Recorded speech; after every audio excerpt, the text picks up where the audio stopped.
Hey everyone, it's Q&A Tuesday.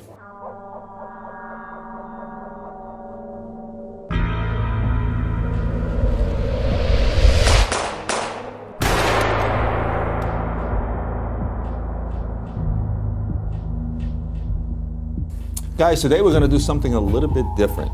If you remember a while back on one of the Q&As, someone asked me a question in regards to what I think about Archie Luxury Watch Channel. Next question comes from Goat Cheddar. What is your opinion of Archie Luxury and his influence on in the watch world? Well, I went out and I watched a few videos about Archie Luxury. I got to be honest with you, I like the guy. So Paul, if you're watching this, hit me up. Let's do a collab together. I would love to get your opinion on a few things, and certainly would love to answer some of your questions, which I'm sure you have for a guy like me. So what I did is I reached out to Archie Luxury. Now, I would have loved to have gone and visit him, but the guy's in Australia, so it's a bit of a hike for me. So I reached out to him via email. I said, hey, Archie, would you like to do a collab together? Standard Q&A format, you can ask away, ask me anything, and I'll be happy to answer your questions. Lo and behold, Archie replied a day later. Was it 14-hour time difference between us and Australia now?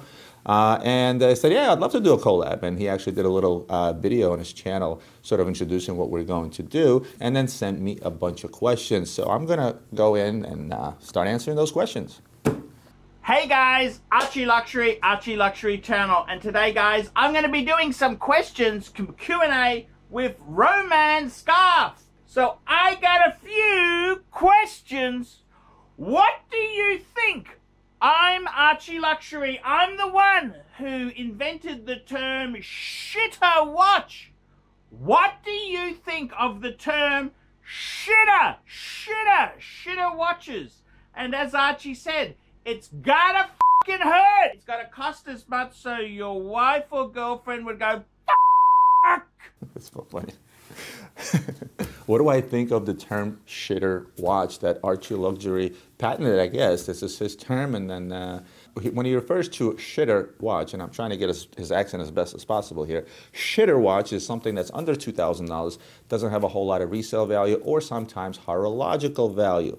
Well, first and foremost, Archie, I got to tell you, I tell my clients, my customers, my friends, and anybody out there that's watching that, you know, watches are not an investment. You should buy what you like first and foremost. So if somebody is out there and they can only afford a watch that's under $2,000, that may not have much resale value, that may not have a whole lot of horological value, it's basically not getting a perpetual calendar under $2,000 for any brand for that matter, unless you're buying a quartz watch.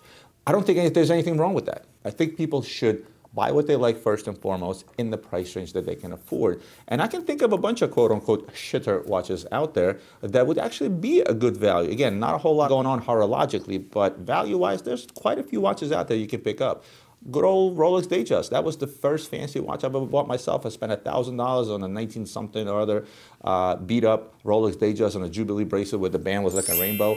But nevertheless, it was probably the hottest thing for me at the time. And I used to walk around doing this all the time so people would actually see that I have a Rolex. And that would be considered, quote-unquote, a shitter watch. A lot of IWC older Aqua Timers are out there for under $2,000. A lot of Omegas, you can pick up brand new Omegas today for under $2,000. And those would fall into that category of a shitter watch. But nevertheless, there are quite a few watches out there around that $2,000 mark or under that are indeed shitter watches. And this is from those C brands that you never ever heard of. Guys just go out there, buy Chinese movements, manufacture stuff, put a little bit of gold in it, dress it up, market it crazy, and try to charge $2,000 for it. So it would be probably those that have no resale value after the fact that I would consider to be quote-unquote shitter watches, as you call them. Those like cheaper Rolexes, IWCs, and some of the older Jaegers and so on and so forth, those to me would still be considered good watches, even though they're under $2,000. Hope that makes sense. Next question. I want to ask you this, Roman. I've noticed with a lot of YouTube watch channels there, it's a very competitive market. And I got to tell you something. One of the nastiest things that's happened in recent times, people are buying subscription, they're buying subscribers, they're buying views. Tell me what you think of that. That's a great question. I actually, to be honest with you, was not aware that you could buy followers and viewers or views for your YouTube channel. I was aware that you can do that on Instagram, you can do that via Facebook just by paying Facebook, and Instagram has a bunch of these apps where you can go from 100 followers to 100,000 followers, and I've seen some of my colleagues actually do that. I found that to be just dumb. It's a good old saying, and it's not mine. Being famous on Instagram is like being rich in Monopoly. I have about 40,000 followers, 42,000 followers on my Instagram account. And every one of those followers I got organically by either people giving me shout outs or hashtagging properly, so on and so forth. Instagram or YouTube is not something I did in order to gain popularity, in order to gain more followers and feel better about myself. I could care less about that, I'll be honest with you. In fact, I'm more concentrated on YouTube now because I feel like whatever it is I do on YouTube, it sort of stays, and it stays for years. People can always go back and refer some of my older videos. I get new clients and new viewers every single day. But paying for viewers on YouTube or paying for subscribers on YouTube is the dumbest thing you can do. Why would I want 50,000 bots clicking on my thing, adding the likes, adding the views? I'm not doing this to make money. Perhaps those that do open up YouTube channels to generate an income because you can monetize your videos, perhaps that works for them. But I'm fairly certain that YouTube is not stupid, and all those fake clicks and followers sooner or later get turned off and you risk of losing your YouTube channel. So overall, I think whoever is doing that is you're just lying to yourself. I want the truth! You can't handle the truth! It's the dumbest thing you can do. Next question, next question, next question. I gotta tell you this now. I'm a huge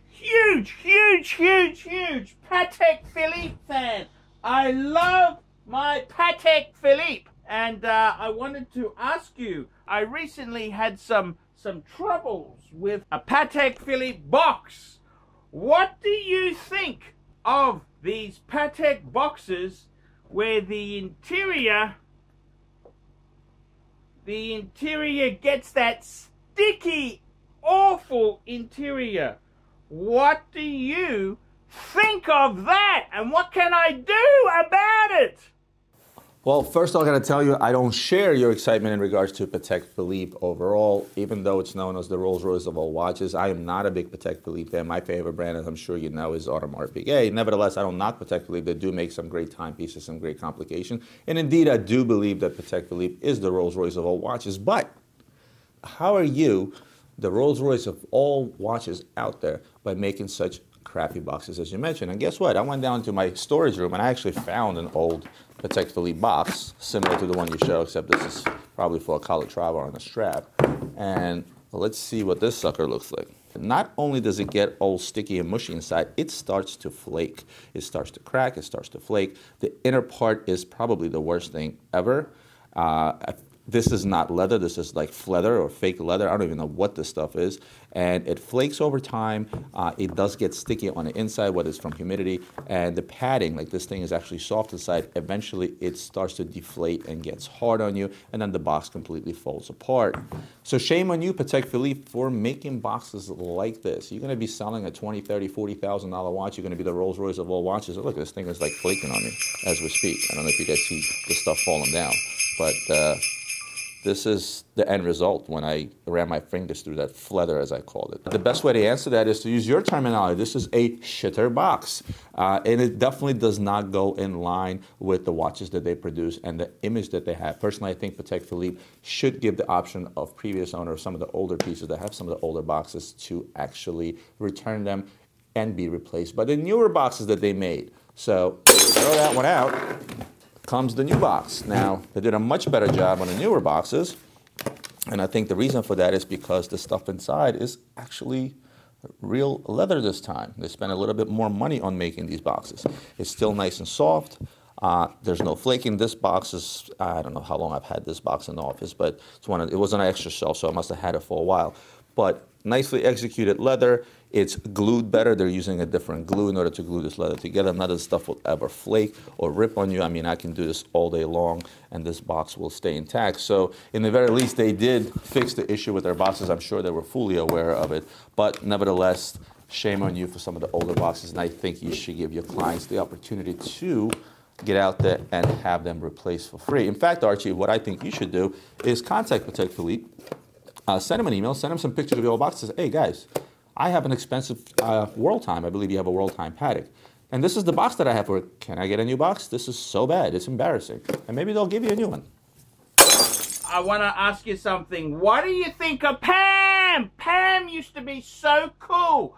Pam was such a cool brand.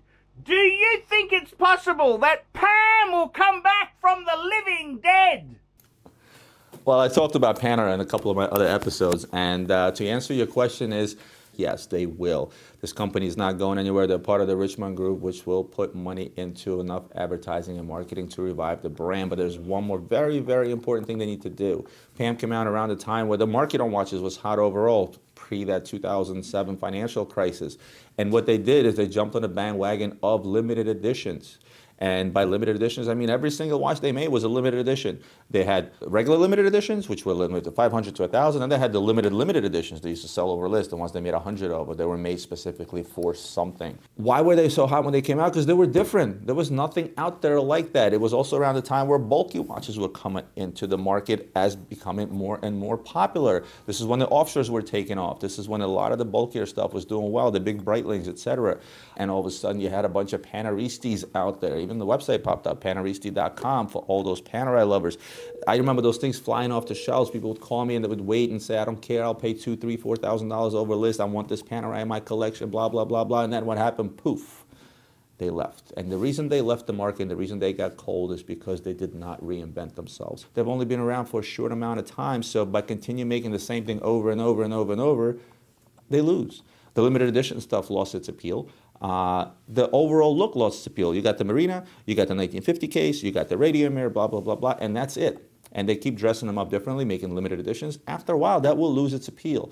So what Panerai needs to do is they need to regroup, they need to cut their production drastically once again, they need to come out with something new, something fresh, that will once again light up that spark in that quote-unquote Panaristis, as well as other watch collectors. We're probably another good 5 years away from Panerai reinventing themselves, coming up with something new, and becoming hot again. And again, in order to do so, they need to cut production drastically, come up with something new, and light that spark up again. Tell me this, in my watch collection itself, do you think I should be trimming my watches down? I got about 13. Should I be reducing it? Well, first of all, let me tell you this. I don't feel like there's a number out there for any collectors in terms of the amount of watches they should own or they should have. Sky is the limit as far as I'm concerned. You only need to keep that in line with what you can afford and how much money you spend on watches based on your lifestyle and other expenses. So if you're someone that can afford to have 150 watches in your collection, by all means do it. There's absolutely nothing wrong with that.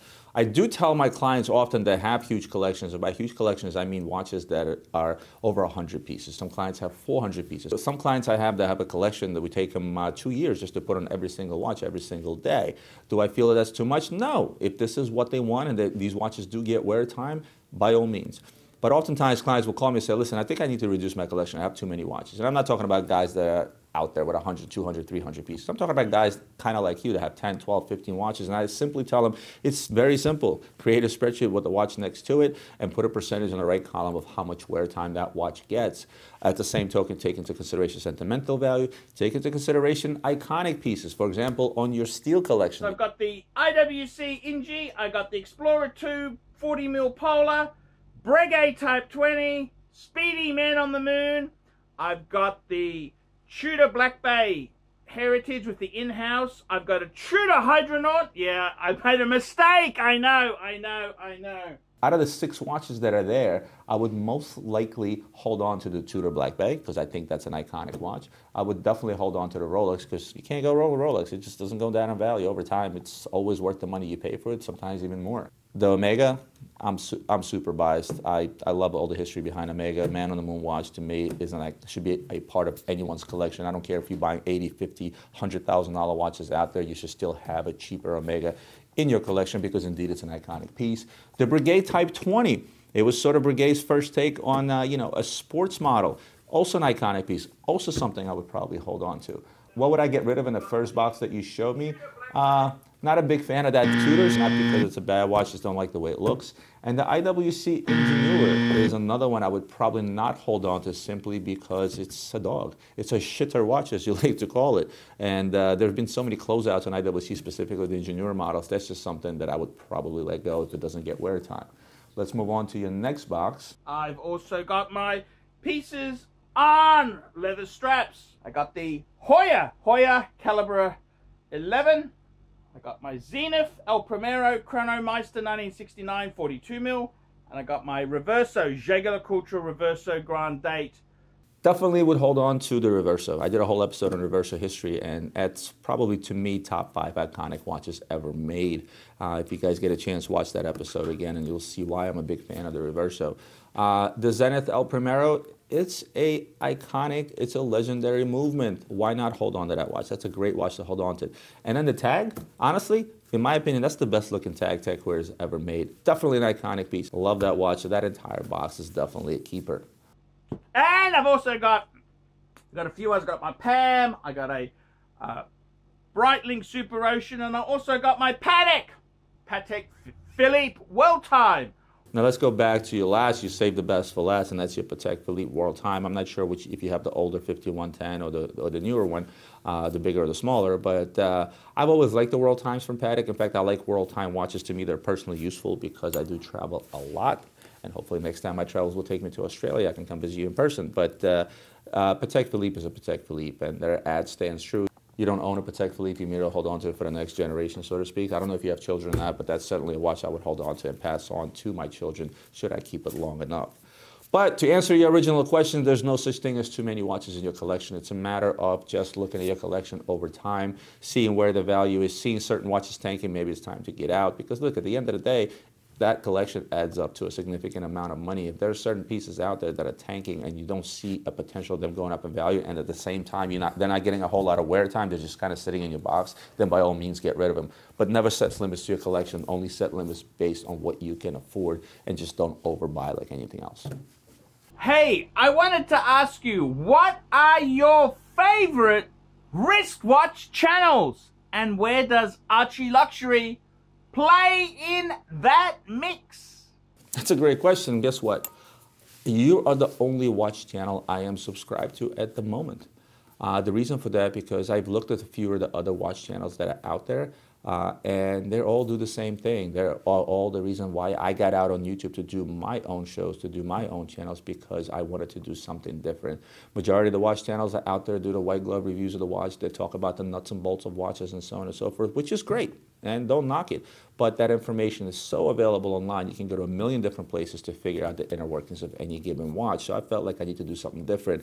I need to talk about resale value. I need to be brutal and honest about certain watches. I need to try not to push stuff because a lot of the watch channels, they do tie to companies such as mine, and they do most of the stuff for the purpose of pushing their product and getting visibility for their company. And by all means, it happens with me as well. I do get visibility for my own company with that.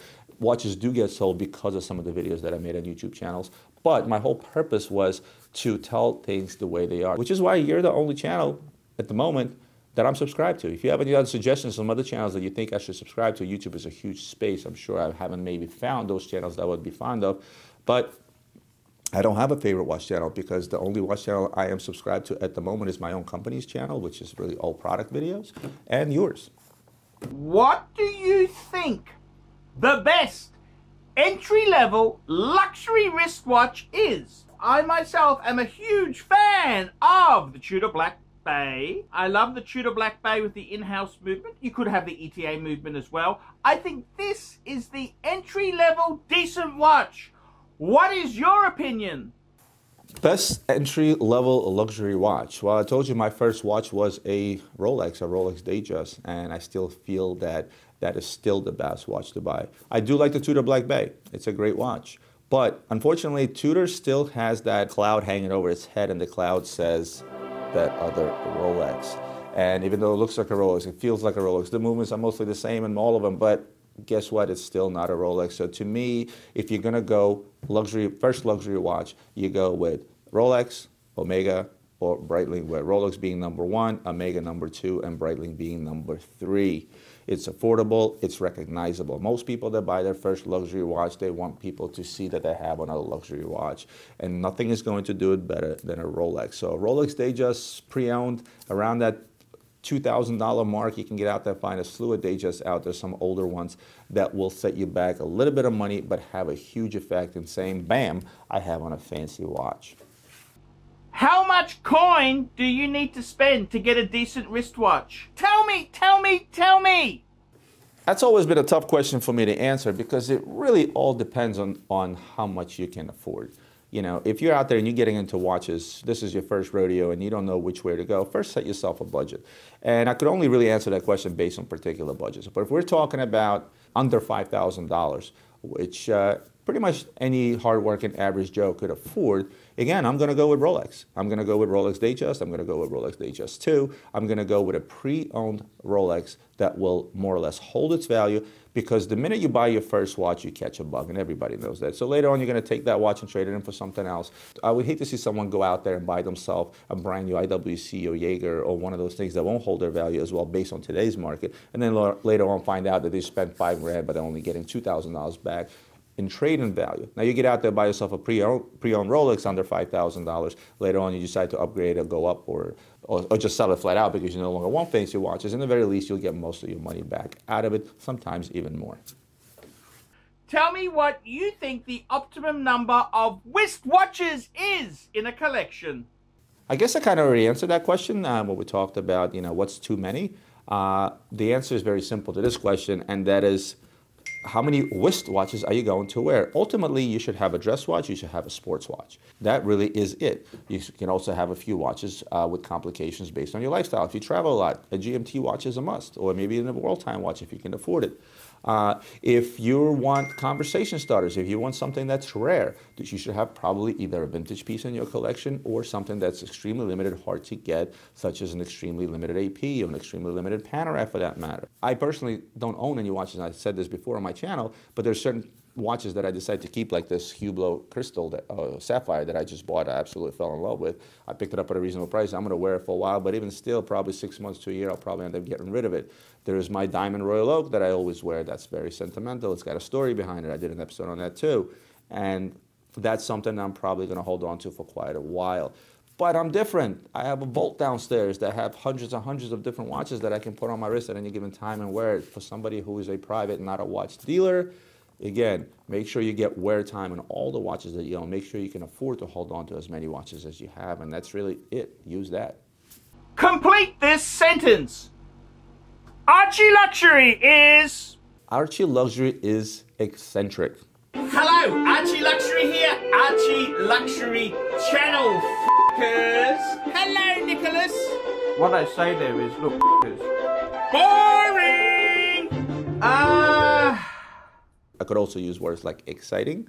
I can also use words like different, but I think eccentric kind of encompasses you as an individual.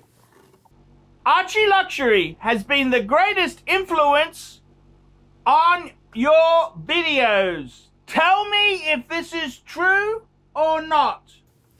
Actually, it's not, because if you remember, as I mentioned earlier, I didn't know who Archie Luxury was up until one of my viewers asked me what I think about Archie Luxury. And as I told you guys before, I'm not influenced by anyone. That's not the purpose of this YouTube channel, Archie. So the purpose of this YouTube channel is to be me, to tell like how it is, and not to be influenced by others that are out there.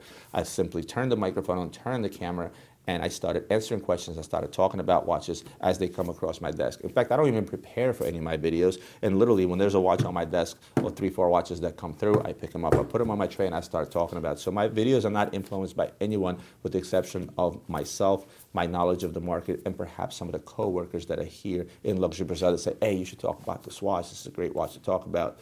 Put that on your next video. So no, I am not influenced by your video. I am, however, entertained by your videos, which I guess is a bit different. What is the most memorable Archie Luxury video you can remember? The most memorable, well, obviously the shitter watch has got to be the #1 memorable video. I mean, the way you described that and the amount of times you said the word shitter is absolutely entertaining, amazing, and funny. But if I had to pick my favorite video, it would be the Archie Luxury video that was titled, and I'll link it below, International YouTube Guru for Hire. When you went out there and say, look, I'm doing YouTube full time, guys, this is now how I'm going to make my living. You're not a watch dealer. This is what you do. You make your living on YouTube. And you flat out told guys, look, pay me $10, $20, $50, whatever it might be in order to support my YouTube channel. The way you said it, how you said it, I think it took a lot of courage. It took a lot of balls, and also took a lot of balls for you to get out there and do YouTube full time, which is great. You have enough of a following to do so. And I'm hoping that you do end up making lots of money off this YouTube channel, because I think you deserve it. So that is my favorite YouTube video, is when you actually went out there and told people that, hey, I'm doing YouTube full time and F you, pay me. Fuck! Someone's ringing me! Well, guys, first and foremost, I want to thank Archie Luxury for doing this collab with me. I want to thank him for his question. Person's taking the time to tape all this stuff and to do this little collab. I hope to do another one in the future with him. I think it's fun. I think it's something different. Give you guys something a little different to look at, a little taste of others out there besides me in YouTube space. I'm hoping to find others that I can collab with. And if you guys have any suggestions, by all means, like I said, I don't know a whole lot of watch YouTube channels. I'm sure you guys do. So feel free to make suggestions. As usual, comment below. Ask questions for the next episodes. Thank you guys for tuning in. Subscribe to Archie's channel. I'll put the link up at the end of this video. Subscribe to my channel, hit the like button, hit the share button, and I'll see you guys next Tuesday.